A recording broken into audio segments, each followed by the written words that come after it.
Hello everyone. In today's video, I'll show you how to use Frontier Credit. So without any delay, let's get started. First, open any browser and visit Frontier's official website at flyfrontier.com. Log into your account and book your flight to your preferred destination.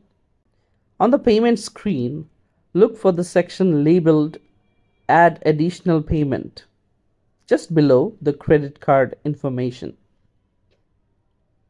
Now click on Credit Card with Frontier.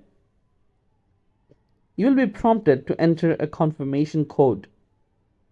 This is the code from your original booking.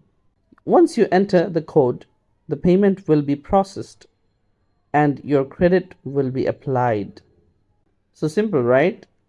Thanks for joining us today. If you found this video helpful, please like and subscribe to our channel.